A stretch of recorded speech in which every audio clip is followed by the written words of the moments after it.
An American who loved the outdoors, John Allen Chau often documented his adventures on Instagram. But these photos would be his last. Authorities say the 26-year-old was killed. He was trying to meet an endangered tribe that's been isolated for centuries. This is North Sentinel Island, one of the most mysterious places on Earth.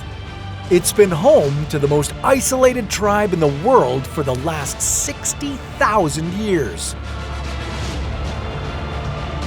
North Sentinel is one of the Andaman Islands belonging to India, and visiting is strictly forbidden.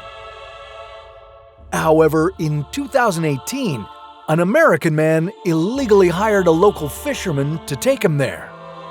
They sailed at night to avoid the military boats patrolling the perimeter of one of the most unexplored places on the planet. If caught, they could face jail time. John Allen Chau had been preparing for this trip for years, meticulously studying the few existing reports about the tribe that inhabits this island, a people known as the Sentinelese. No one knows their language, origin, or real name, but one thing's for sure: they're fierce and hostile to outsiders. They were known to attack and kill intruders on more than one occasion. But despite this, John was obsessed and would have done anything to make contact with the tribe. In a daring maneuver, John and the fisherman evaded the military patrol and approached the coast, before John continued on his own in a kayak. When he landed on the island, he was met with hostility. Despite his attempts to offer gifts to the locals and to mimic their language, the situation escalated to the point where arrows were fired at him. He wasn't scared off, though. He went back to his boat, planning to give it another shot the next day, even knowing it could be super dangerous. Sadly, it turned out to be just that.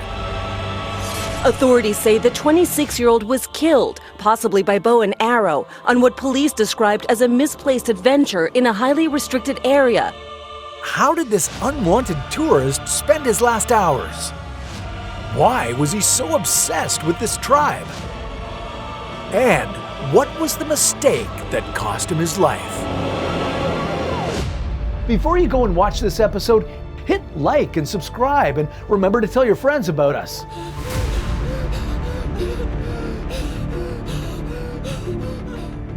North Sentinel covers an area of just 72 square kilometers, just slightly bigger than the island of Manhattan. Its small size made it unattractive to European colonizers, unlike the rest of the Andaman Islands. In the 19th century, British colonial authorities in India established a penal colony at Great Andaman, a few kilometers from North Sentinel. The natives there immediately started dying from diseases to which they had no immunity. Fortunately, the North Sentinel people were not affected. Very little is known about them, but because of their dark skin and small size, it's possible that they had arrived on the island during the first African migrations around 60,000 years ago, and that due to isolation, they continue to live in very primitive conditions. They are thought to survive by hunting wild boar and bow fishing, but some extraordinary accounts have accused them of cannibalism. In the 13th century, the famous Venetian explorer Marco Polo described them as violent and cruel people that would eat everybody they catch. Now, while their cannibalism has never been proven, they're not strangers to killing. In 2006, two fishermen who were suspected of poaching in the protected waters surrounding North Sentinel drifted ashore on the island. Another fisherman witnessed how the Sentinelese killed them with homemade axes and buried them on the beach. All attempts to recover the bodies were met with violence by the Sentinelese tribe. The fishermen were left there. The island is protected under the Aboriginal Tribes Act of 1956. It forbids anyone from entering the island or even getting closer than 10 kilometers from it. This protects the Sentinelese from modern diseases. It also keeps potential visitors from being attacked. Now, even though he knew the law, John planned his journey for nearly a decade. a journey he hoped would culminate with the translation of the Bible into the Sentinelese language. You see, John was a devoted Christian missionary, committed to bringing Jesus to everyone in the world who hadn't heard of him. But why was he so obsessed with the Sentinelese? Well, according to a New York Times investigation, he learned of their existence in high school while reading the Joshua Project, a missionary website where the Sentinelese are presented as the most unreachable people on the planet. A great challenge for an enthusiastic young missionary. He began preparing for the trip, receiving medical training, toughening up with long outdoor outings, and 4 scouting trips to the Andaman Islands that began 3 years before his final expedition. Finally, on November 14, 2018, he bribed a sneaky fisherman to smuggle him into the island. They arrived the next day, but he wasn't able to make contact. He was forced back by arrows and yells. I think the lesson here is that if an isolated, almost uncontacted tribe is shooting arrows at you, you should leave them alone. But John returned the next day. Before getting off the boat the next day, he wrote a note to his parents in his diary. After the violent reception he had, he knew he could be killed, but he asked them not to be angry with the Sentinelese. Now, there's no account in his diary of his experience on November 16th, but on the night of November 17th, when the fisherman returned to check on him, he saw the Sentinelese people dragging John's corpse along the beach. Following John's death, the fisherman was imprisoned, and the authorities had to consider whether to charge the tribe with murder. So far, no one has been charged, and his body has not been recovered. Driven by his faith, John Allen Chau broke local laws, ignored the Sentinelese tribe's desire to remain uncontacted, and involved others in his illegal journey. Unfortunately, he also put the tribe at risk, as they don't have immunity to the modern diseases we carry. Timothy Treadwell was a bear enthusiast. I love you. He believed that he'd developed a special bond with a group of Alaskan grizzly bears. Right up until the moment they ate him alive. It was the end of a routine expedition in October 2003 when Timothy's girlfriend Amy heard him screaming outside their tent. The same grizzlies he had spent the last 13 years getting close to were tearing him apart. And they would soon come for Amy, too. The next day, a pilot was scheduled to pick up Timothy and Amy, but as soon as he arrived at their campsite, it was clear there was no one left to take home. At first, the campsite seemed empty, until the pilot noticed a grizzly gnawing on something unusual, a human rib cage. He slowly backed up and called the park rangers. They examined the grim scene and collected what was then identified as Timothy and Amy's remains. 2 bears were killed on the scene, and human remains were later found in their stomachs. During the investigation of this tragic event, authorities discovered something even more chilling than the couple's mauled bodies. Their final moments had been caught on tape. Acclaimed documentary filmmaker Werner Herzog is one of the few people who have listened to the audio.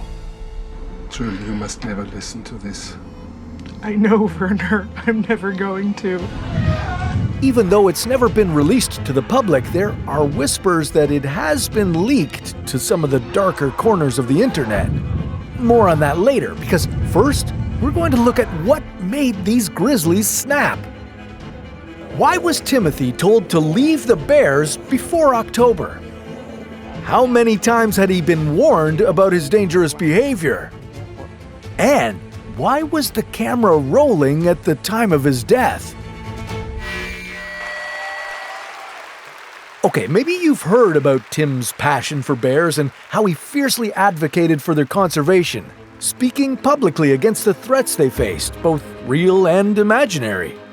Everything he said in public seemed to be untrue. In Yellowstone, they're trying to delist the bear right now. Really? Yes, and they're going to, as soon as it's delisted from the threatened list, they're going to begin a sport hunt, just a thrill kill. During his youth, Timothy struggled to fit into human society, dropping out of college and spiraling into alcoholism, drug addiction, and a mismanagement of firearms. At the age of 32, during his first trip to Alaska, an encounter with a grizzly gave him a sense of purpose and belonging that he'd never found among people. He felt he was one of them and gave up drugs and never touched them again. He started returning every year, documenting his encounters with the massive bears in videos that soon captured the attention of the media and authorities. Without any formal training, he believed that he had a special bond with the bears and that he was part of their society. The bear right next to me is Cracker, and she's enjoying a fish right now. But his interactions with the bears were becoming increasingly reckless. After many warnings and citations, authorities published a new rule in 1998 known as the Treadwell Rule, which stated that campers should move their camp every few days to prevent bears from becoming accustomed to their presence. Timothy didn't accept park regulations quietly. I'm the only protection for these animals out here. The government flying over a grand total of 2 times in 2 months. How dare they? How dare they challenge me? How dare they smear me in their campaigns? How dare they? You motherfucking Park Service. Funding his expeditions with donations from Hollywood celebrities and his own appearances in the media, he spent 13 summers living among bears, making his own rules based on his observations of bears and his desire to fit into their groups. For his 2003 expedition, Timothy, now 46 years old, invited his girlfriend Amy to show her the secret world that he believed no one had ever witnessed. By the beginning of October, other campers started to leave Katmai National Park because that's when the bears became more aggressive. But Timothy and Amy decided to stay. Timothy was obsessed with locating his favorite female bear, so they moved their camp to a location where many trails, frequently used by bears, converged. The camp was also now close to a lake filled with salmon, a magnet for bears, especially as winter hibernation approaches and they're desperately searching for food to gain weight. About 12 noon on October 5th, 24 hours before a bush plane was scheduled to pick them up, they called a friend from their satellite phone, and that was the last time anyone spoke to the couple. Evidence found later indicates that it was raining heavily and that Amy was inside the tent preparing snacks when she heard Timothy calling for her from outside. Her first instinct was to turn on the camera, but soon his voice turned into desperate yelling.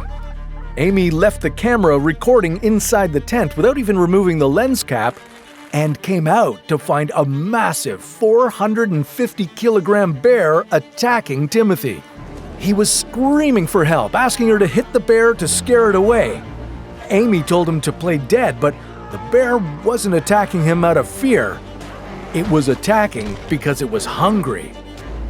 Realizing that his situation was hopeless, Timothy told Amy to save herself.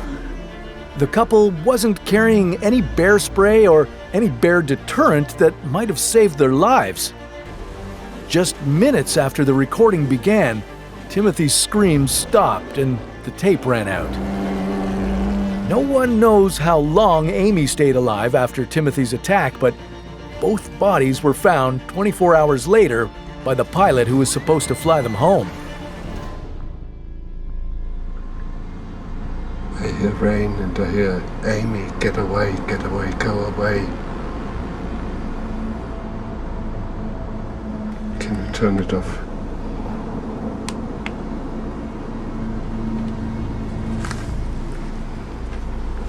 Julie, you must never listen to this.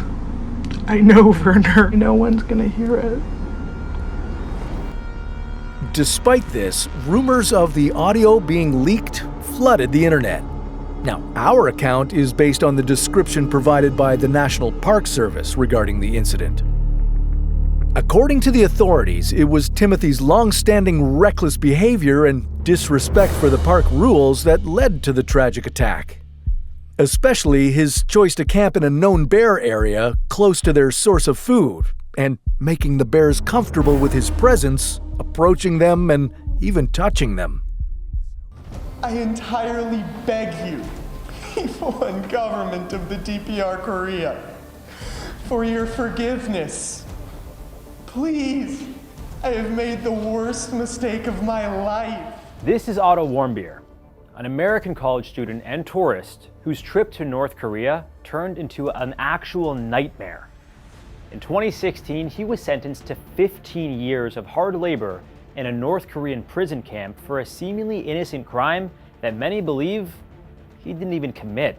After his sentencing, all communication with the outside world was cut off. As tensions between North Korea and the United States continued to rise, it's believed Otto was used as a bargaining chip. The US was able to secure Otto's return after he'd been held in North Korea for over a year. But when he came back, he was a completely different person. He was put in a brain-dead condition from torture. It was horrendous.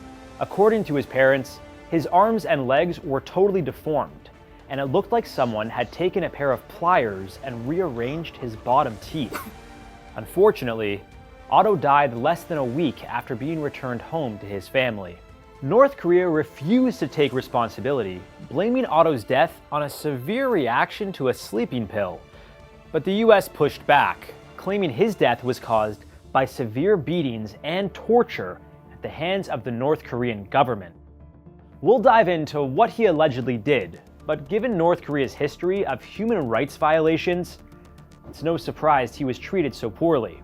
Those who have survived the North Korean prison system have claimed that guards beat, tortured, and even starved detainees, leading to some scrounging for insects to survive. It's the scariest place in the world.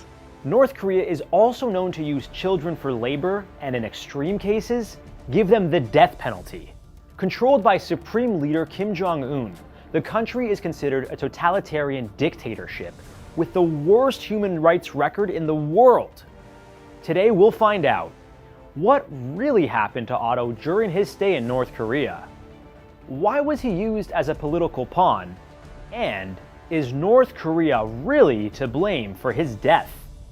Before we unravel this tragic tale, be sure to like and subscribe for more amazing survival stories. Hello, everyone. When I was told that I'd have the honor of speaking at graduation, my first instinct was to find some key words. Otto Warmbier was an adventurous, hard-working, athletic 22-year-old with a bright future ahead of him. He graduated from Wyoming High School in 2013 with the second highest GPA among his classmates. He earned a scholarship to the University of Virginia, where he studied commerce, economics, and global sustainability. Otto had plans to become a banker, but wanted to travel one last time before he got bogged down with countless hours of work. Otto was no stranger to exploring foreign countries and was fascinated by their cultural differences. He'd been to Israel, Cuba, Ecuador, and parts of Europe. In early 2016, he was set to study abroad in Hong Kong for his final semester before returning home to graduate in May. On his way to China, he decided to visit North Korea with Young Pioneer Tours, a budget-friendly travel group that specializes in taking tourists to places they normally wouldn't go. Their slogan even states, "Destinations your mother would rather you stayed away from." At the time, the United States had a travel advisory that strongly warned against their citizens traveling to North Korea. Still, the tour group claimed the trip was safe, even for US citizens. For Otto, it was a no-brainer. He signed up for a 5-day, 4-night New Year's party tour. Things started off light and fun for Otto and his tour mates. There weren't any red flags. Well, except for one offhand remark. Otto's new friends gave him the nickname Imperial Enemy as a way to poke fun at his American citizenship. He was one of just 2 Americans on the trip, which included Canadians, Australians, and Europeans. All in all, the group of newfound friends grew quite fond of each other. This is the last known footage of Otto before he would experience the greatest horrors of his life. Later that day, they celebrated New Year's Eve at a bar, before joining thousands of North Koreans in Pyongyang's main square. The tourists returned to their hotel, with some opting to continue drinking, while Otto's roommate for the duration of the trip, Danny Grattan, decided to check out the hotel's bowling alley. All in all, it was a successful New Year's Eve. On January 2nd, 2016, the group was set to head home. They made their way through security, with Otto and his roommate Danny being the last two in line. As the pair waited to get cleared to board the plane, suddenly, two soldiers escorted Otto to another room. He simply had a tap on the shoulder. Two guards took him away, and I sort of laughingly said to him, well, that's the last we'll ever see of you. And because we got on so well, Otto turned around and just chuckled at me. There's great irony in those words. So why exactly was Otto detained? Looking back, I definitely think that there was a plan, and he was a part of it. As the plane was about to leave the terminal, without Otto on board, an official announced that he had been taken to the hospital because he was very sick. 2 months after being detained, it was finally revealed why he was arrested. North Korea accused Otto of trying to steal a propaganda poster from a restricted area at his hotel. On February 29, 2016, during a recorded press conference, Otto calmly confessed to the crime. He was seen reading directly from a prepared statement. Many people, his parents included, strongly believe he was being forced to confess. On the early morning of January 1st, 2016, I committed my crime. 2 weeks after the press conference, the North Korean Supreme Court sentenced Otto to 15 years of imprisonment and hard labor. Now you're probably thinking, 15 years of prison for stealing a poster? Seems kinda harsh. Well, in North Korea, damaging or stealing anything that mentions or shows the North Korean leader is considered a serious crime. Still, as more information regarding that night was revealed, the facts weren't adding up. Otto's story started to look more like a calculated move by the North Korean government than a drunken mistake by a tourist. For one, the video evidence shows a shadowy figure taking down a poster around 2 a.m. There's no way to even confirm if it was a man or a woman. The timing was also off. Otto was with his tour mates celebrating the New Year. Were you even back at the hotel then? No, the time didn't match up at all. I remember getting back to the hotel somewhere around 3 a.m., not at all before 2 a.m. Otto's confession during the press conference also didn't make sense. Reading from a script, his statements felt coerced, as if he had hoped for a pardon. He said he had put on his quietest boots, the best for sneaking, to steal the poster. He also claimed it was at the request of the Methodist Church and the secretive Z Society at his university, both of whom had ties with the CIA. He stated it was all in an effort to bring home a trophy to harm the work ethic and motivation of the Korean people. Yeah, that sounds pretty sus to me. Of course, both the church and the Z Society would deny these outrageous claims, and on top of that, Otto was Jewish and not affiliated with the church. I never should have allowed myself to be allured by the United States administration to commit a crime in this country. So was Otto really framed? And why did his parents believe his arrest was linked to North Korea's weapons program? This was a very sensitive time in United States-North Korea relations, so the North Koreans, you knew early on, would use them as a bargaining chip. Relations between the United States and the North Korean government have never been good, and Otto's case had things going from bad to worse. Just days after being detained, North Korea had tested what was believed to be a nuclear weapon, and a few weeks later, a missile launch. This led to the United Nations imposing more sanctions against them, and the US government teaming up with South Korea's military for joint drills. In response to the joint drills, the North Korean government threatened a preemptive and offensive nuclear strike. So, how does Otto tie into all of this? It's believed he was used as a political pawn to not only ease import and export restrictions, but possibly enhance relations with the United States. 2016 was an election year for the US, and it's possible the North Korean government saw this as an opportunity to take advantage of. For over a year, both the Obama and Trump administrations were sending government officials overseas in hopes of bringing Otto home safely. Though his parents would spend months worried sick about their son's safety, they were reassured he was fine by the US government. The same government that initially urged them to keep quiet out of fear of making things worse, according to Otto's father, Fred. That whole time we were told he was in perfect health. By the CIA, by our State Department. Despite this promise, it's believed Otto was severely beaten and possibly tortured while being held captive. 물고문은 있거든요. 내심처에서는 다 해요, 거의나. 그렇게 많이는 안 했는데 그분이 감옥에 있으면서 간수들이 있잖아요. 간수들이 많이 때렸대요. 왜 때렸냐면 언어가 안 되잖아요. Waterboarding is an interrogation tactic used which simulates drowning. It is illegal internationally and is considered one of the worst torture methods. If someone is subjected to waterboarding for long periods of time, they can be deprived of oxygen to the brain, leading to permanent damage or worse, death. Joseph Yoon, the U.S. Special Representative for North Korean policy, would lead the negotiations between the U.S. and North Korea over 17 months. That is until June 2017, when things took a turn for the worse. After learning that Otto was in a coma-like state, Yoon, President Trump, and his administration demanded they go into North Korea and bring the American home.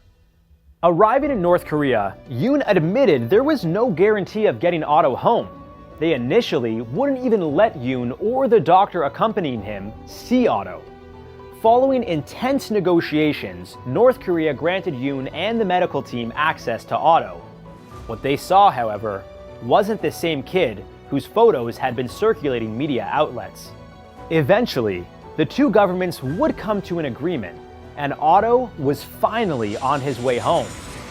But that promise to his parents of getting him home in good health was broken. When Yoon first saw Otto, he was pale and practically lifeless, with a feeding tube inserted into his nose. It was clear that Otto was never going to be the same. North Korean doctors who were caring for Otto claimed he had arrived at the hospital in a worse condition than a year before his rescue. Later, it was revealed that Otto had been in a coma for 15 of the 17 months he was detained. Even though Otto was returned home to his parents, many questions still needed to be answered. And the most obvious one was, what happened to Otto while he was imprisoned? North Korea claimed that he fell into a coma due to botulism after reacting to a sleeping pill. But the US argued it was due to severe beatings at the hands of the North Korean guards. Returning home, Otto was in a vegetative state.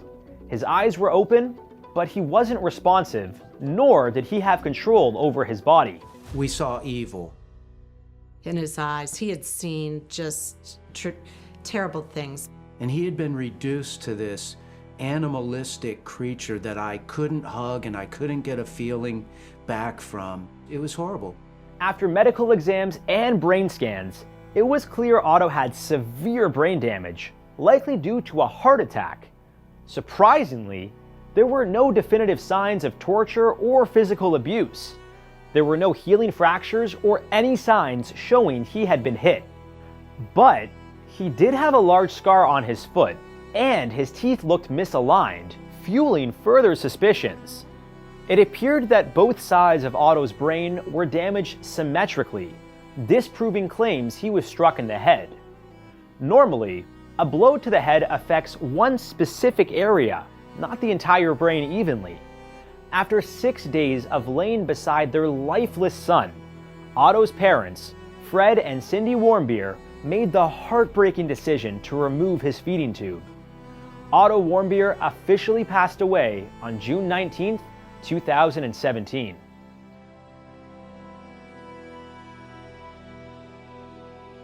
Otto's parents would go on to sue North Korea and win after the country wouldn't contest the claims.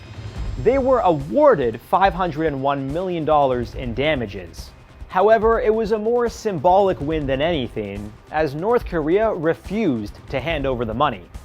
The judge overseeing the case claimed that North Korea was liable for torture, hostage-taking, the extrajudicial killing of Otto Warmbier, and the injuries to his mother and father. In January 2022, the Warmbiers were given $240,000 after the US government seized assets from a North Korean bank. Yet, no amount of money will ever reverse the trauma they have and will continue to endure over the loss of their son. To this day, Fred and Cindy have made it their mission to expose the evil that lies within the borders of North Korea. If you have any plans of traveling to North Korea, use Otto's story as a warning, especially if you're American.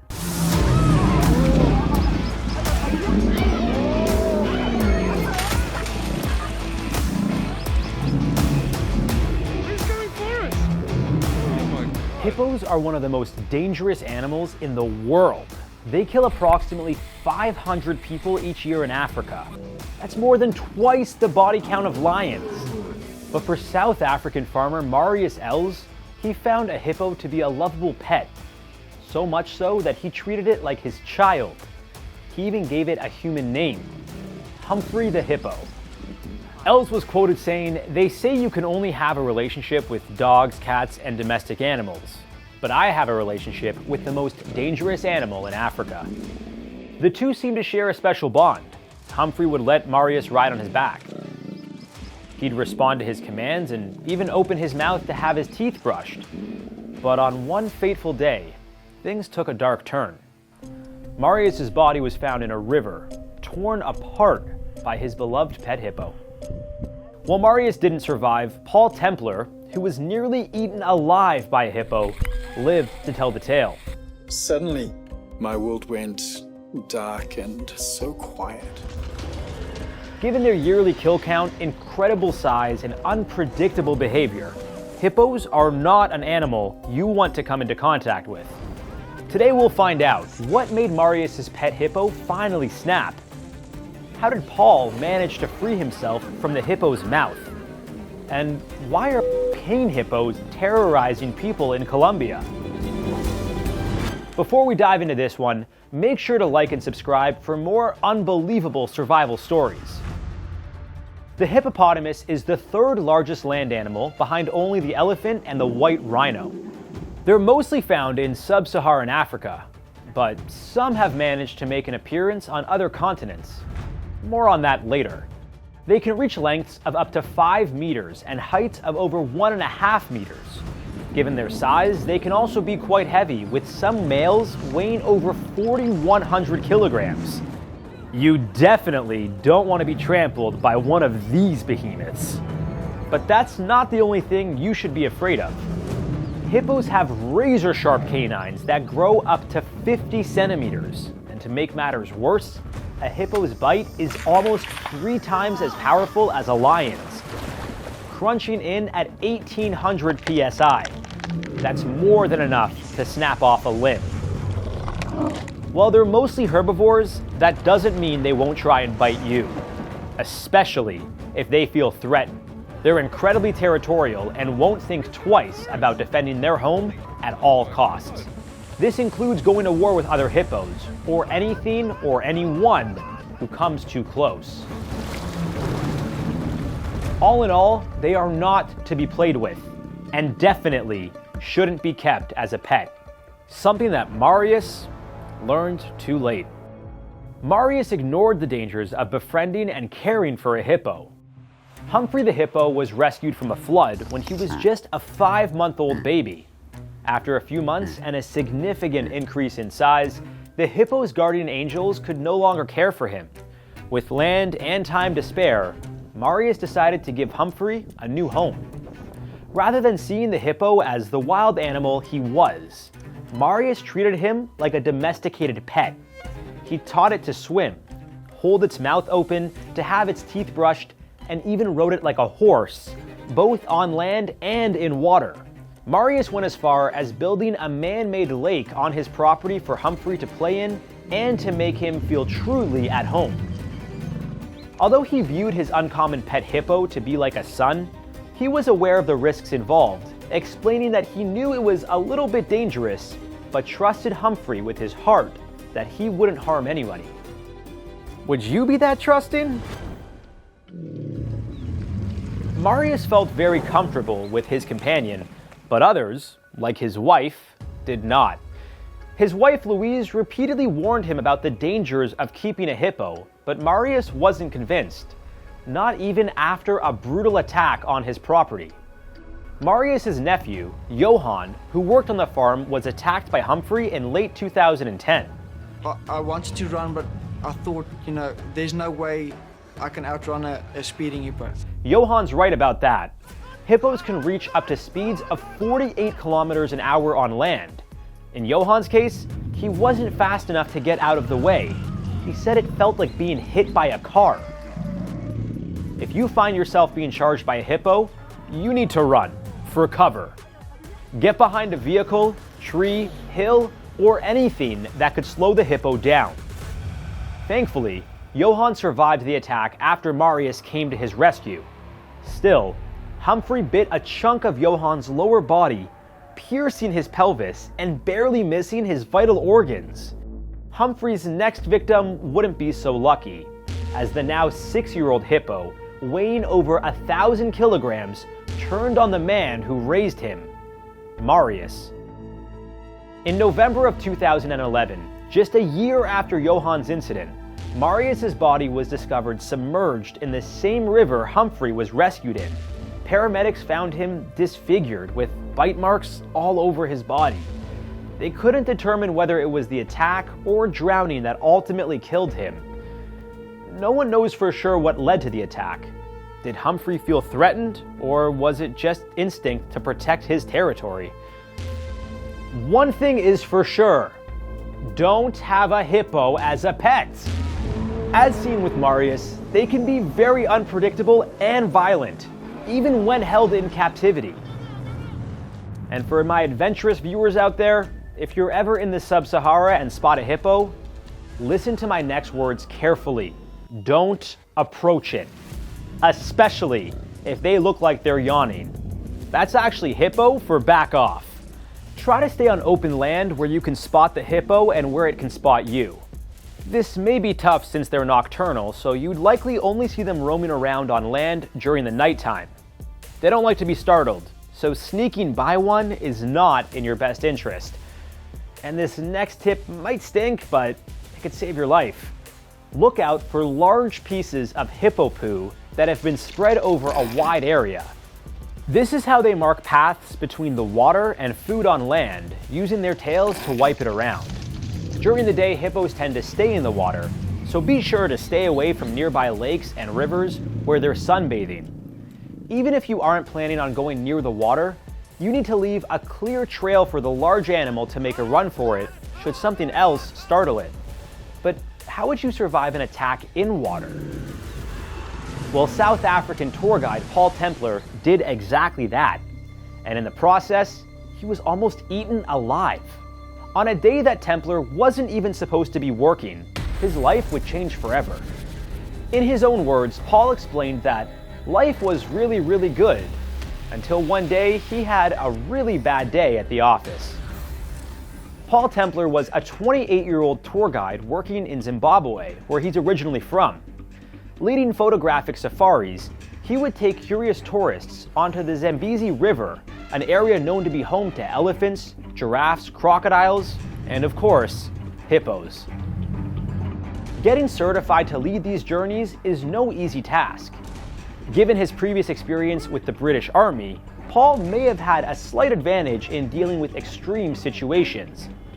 Yet no amount of expertise could prepare him for what was about to happen. It was March 9th, 1996. A good friend of Paul's, who was supposed to lead the expedition down the river, had become ill with malaria. Paul loved leading the tour so much, he decided to step in on his day off, helping tourists capture photographs like never before. At first, things were going well. In total, there were 10 people on the tour, which consisted of 3 canoes and 1 kayak. In addition to Paul, there were 3 other apprentice guides, Evans, Ben, and Mac. As they approached a group of hippos, Paul led everyone toward a path to get around them safely. This was just moments before a disaster would strike in the form of a big, angry hippo. While they're known to cool off in bodies of water, hippos don't swim or float like other animals do. Instead, they use their webbed toes to push off the surface below them to get around. Surprisingly, they can't breathe underwater, but they are capable of holding their breath for up to 5 minutes, something Paul would learn all too well. While cautiously paddling around the pod of hippos, he noticed the canoe led by Evans had somehow gone off course, catching the attention of an unwanted guest. I turned, I saw Evans, his canoe, atop a hippo, and Evans, the paddler, flying out into the river. Evans swam against the current, which was pulling him toward a mama hippo and her babies. Paul knew he had to act fast. Turning his canoe around, he made his way toward Evans in an attempt to save him. That's when the worst 3.5 minutes of Paul's life would begin. I'm like reaching over and he's reaching out of the water, and as our fingers almost touch, just suddenly the water explodes and everything goes dark. The next thing he knew, Paul was waist deep down a hippo's throat. There was an immense pressure on his back. Fighting for his life, he could hardly move. Fortunately, I must have been so far wedged down the hippo's throat that a gag reflex forced him to eject me. Yeah, the hippo spat him out. But this was just the beginning of the horrors to come. Paul caught up with Evans. He was frozen in shock. I think terror and panic had literally overwhelmed him. So I turned and swam back for him, and I was just moving in for your classic lifesavers hold when I'm hit from below. Once again, Paul was caught waist deep in the hippo's mouth. This time, his arms were free, so he could reach for his gun. But the sheer power of the hippo thrashing him around made it impossible. I could see the skin getting torn off like a hot knife cutting through butter. Miraculously, Paul managed to escape again, but Evans was nowhere to be found. Paul figured he must have swam to safety. And just when he thought he was safe to swim to shore, the hippo came back for thirds. This time my head and neck and shoulders are outside one side of his mouth, and from like my waist down is outside the other. And then he just goes berserk. For whatever reason, the hippo finally released him, and another apprentice guide, Mac, quickly came over and helped Paul get to a nearby rock. The group was left without a first aid kit, gun, or radio. They had 2 canoes and 1 paddle, and their lead guide, Paul, was mangled and bleeding out quickly. He had a punctured lung, a gaping hole in his back, bite marks all over his body, and one of his forearms was crushed to a pulp. With no sign of Evans and nightfall approaching, Paul and his group made the tough decision to find their way to safety without him. But they weren't in the clear. As they headed to shore, the hippo continuously bumped their canoe as Paul dealt with the agonizing pain from the attack. Thankfully, they were able to make it to land, but had to drive another 8 hours to a hospital before Paul could get the medical attention he desperately needed. Over the next month, he had several major surgeries following an attack that, by most medical accounts, should have killed him. When all was said and done, the surgeon was able to save both of Paul's legs, but only one of his arms. Evans' body was found a few days after the attack without any bite marks on it. It's believed he drowned during the struggle. The attack changed Paul's life forever, but didn't stop him from returning to the river that almost cost him his life. Although he retired from being a guide, Paul has gone on to become a successful author and speaker with a new outlook on life. Hopefully you never find yourself in a situation like Paul's, but if you do come face to face with a hippo in the water, here are some key points to remember. First things first, if you're in a boat or swimming near hippos, stay as far away from them as possible. Make loud noises like hitting the side of your boat to alert the hippo to your presence. And most importantly, be very aware of your surroundings. Hippos are most dangerous in the water, where they submerge most of their body and sneak up on unsuspecting predators. They have membranes over their eyes that work like goggles, allowing them to see clearly when underwater. In many African villages without water, sharing the land with hippos is the only choice. This leads to a lot of attacks and sometimes the deaths of people simply trying to wash their clothes or catch fish to feed their families. Attacks on fishermen are common in Africa, but you'd be surprised to learn where else in the world hippos have been found. Back in the 1980s, drug lord Pablo Escobar imported 4 hippos to live in his private zoo. Following his death, the majority of the animals on his estate either died or were taken to a local zoo, but his hippos, consisting of 1 male and 3 females, were left for Mother Nature to deal with. Given Escobar's line of work, the hippos were dubbed the cocaine hippos, and based on how quickly they repopulated, it's evident the group of 4 liked to party. With no natural predators or droughts, both of which help control the hippo population in Africa, the hippos have become an invasive species in Colombia, forcing the government to take action and sterilize them. So if it isn't obvious enough, hippos, much like grizzly bears, should not be kept as pets. On February 24th, 2010, during the Dine with Shamu show at SeaWorld in Florida, guests were enjoying their lunch while watching trainer Dawn Brancheau interact with the star of the show, Tilikum, the largest orca at SeaWorld. But this lovely afternoon was about to take a dark turn.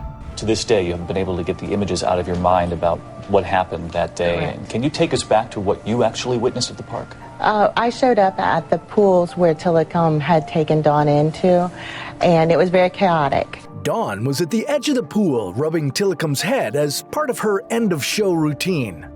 What happened next is remembered differently by witnesses. Some say Tilikum grabbed her by her ponytail. Others claim it was her arm or shoulder. Whichever it was, in a split second, Dawn was gone.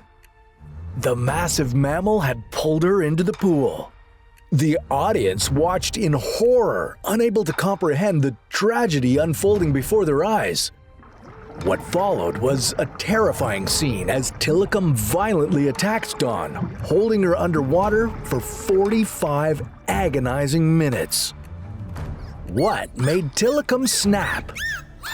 Why did the whale hold on to Dawn's body for so long? And what happened to the footage of the attack? Well, to understand the tragic events of that day, let's take a step back and look at the life and career of Dawn Brancheau. Dawn's love for marine animals began at an early age. During a family vacation to Orlando, she got her heart set on becoming a Shamu trainer. She pursued her dream with passion, eventually joining SeaWorld and working with orcas for 15 years. Dawn was dedicated to her job, maintaining incredible physical fitness to handle the demanding work with orcas.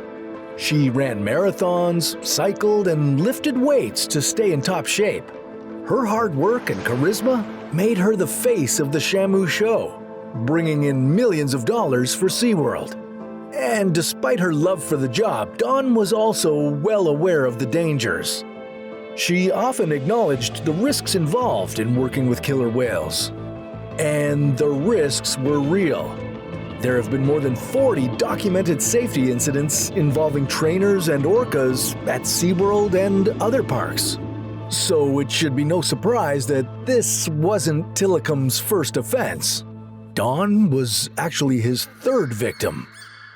Tilikum's story is one of tragedy and neglect. At just 2 years old, he was taken from his mother in the wild Icelandic waters and sent to a park called Sealand of the Pacific in Victoria, Canada. His name, Tilikum, means friend in Chinook, but his life was anything but friendly. At Sealand, Tilikum faced harsh and inhumane conditions. Food was often withheld as a training technique. and he was regularly targeted and bitten by 2 alpha female orcas with whom he shared a tank. Performing 8 shows a day, 7 days a week, took a toll on him. Animal experts had long warned that Tilikum's aggressive tendencies, exacerbated by years of abuse and stress, made him a ticking time bomb. And on top of all that, Tilikum was a transient whale, a type known for their aggressive hunting behavior. Transient orcas are stealthy and ambush their targets, primarily marine mammals. After years of this relentless performance schedule, Tilikum was about to have his first taste of blood. The orca's aggression first turned deadly in 1991 with the death of Kelty Byrne. She was a 21-year-old marine biology student who was working at Sealand when she slipped and fell into the pool. She tried to come up for air, but Tilikum dragged her to the bottom of the pool twice, where he and other orcas bit her and held her until she drowned. According to some witnesses, Tilikum grabbed Kelty while the other 2 orcas prevented the park's staff from helping her. This shocking incident led to the closure of Sealand a few months later. Tilikum was transferred to SeaWorld in Orlando, Florida in 1992. 7 years later, the killer whale would claim his second victim. Sheriff deputies have identified the 27-year-old man found dead in a killer whale's tank at SeaWorld. The victim is Daniel P. Dukes from South Carolina. On January 6, 1999, Daniel Dukes, a homeless man, managed to sneak into SeaWorld at night and enter Tilikum's pool. The next morning, Dukes' body was found draped over Tilikum's back. His body was severely mutilated, though SeaWorld claimed he had drowned. The incident raised serious questions about the safety and ethics of keeping such powerful and intelligent animals in captivity. Animal rights activists pointed to the conditions Tilikum was kept in as a major factor in his aggression. Trainers often allowed other whales to attack Tilikum until he bled, and he was kept in isolation for long periods of time. Marine mammal trainer Rick O'Barry suggested that Tilikum's violent behavior was a result of extreme boredom and frustration, comparing his captivity to a human living in a bathroom their whole life. And this brings us back to Don Brancho, who always treated animals with love and respect. Despite Tilikum's troubled history, Don Brancho formed a strong bond with him. Some trainers believed that Tilikum loved Don, making the attack on her even more shocking. On that fateful day in February 2010, Don's routine interaction with Tilikum turned deadly. After pulling her into the water, Tilikum thrashed her around, causing severe injuries. No one knows for sure why Tilikum hung on to Don's body for so long underwater. As incredibly intelligent animals, orcas are very deliberate with their actions. Some people believe it was a desperate attempt to fight back. It might have been all the roughhousing, the constant demands of performing, or maybe the compounded years of abuse that finally caused the whale to snap. An autopsy revealed that Don died from drowning and blunt force trauma. She suffered broken ribs, a broken sternum, dislocated elbow and knee, and abrasions on her upper back. The death of Don Brancho is the result of drowning and traumatic injuries. Initially, SeaWorld claimed that Dawn had fallen into the pool and it was her fault for having a ponytail near Tilikum. But former trainers and witnesses disagreed. And I got more infuriated when I came home and saw the spokesperson for SeaWorld saying she slipped and fell into the tank, which was not what happened at all. When Dawn was killed, investigators and OSHA, the Occupational Safety and Health Administration, got SeaWorld's video footage and photos of the incident. News organizations wanted access to the records, but Dawn's family insisted that they be kept private out of respect. In the aftermath of Dawn's passing, SeaWorld implemented significant changes. The incident raised serious questions about the safety protocols at SeaWorld and the ethics of keeping orcas in captivity. They banned trainers from entering the water with orcas, aiming to prevent future tragedies. OSHA discovered this wasn't an isolated case. In the 2 decades before Don's death, SeaWorld had documented 100 instances of aggression or precursors to aggression, with 12 of the incidents resulting in trainer injuries or death. Don's death and Tilikum's story became the focal points of the documentary Blackfish, which exposed the dark side of SeaWorld and the captivity of orcas. The film had a profound impact, leading to a significant drop in SeaWorld's attendance and revenue. Boycott SeaWorld! Public outrage grew, and several music artists canceled their performances at SeaWorld in protest. In 2016, SeaWorld announced that they were ending their killer whale breeding program and said that the orcas in their care will be the final generation at the park. We interact with them day in, day out. We're working together and having a lot of fun as well. The tragic death of Dawn Brancheau raised important questions about the ethics of keeping intelligent sentient beings like orcas in captivity. While Tilikum's actions were shocking, they were also a symptom of a much larger problem. Relationships between humans and wild animals will always be dangerous. And some people, like the crocodile hunter, push their luck to the limit until one day it's all over. Discover the facts surrounding the stingray sting that ended Steve Irwin's life right here on How to Survive.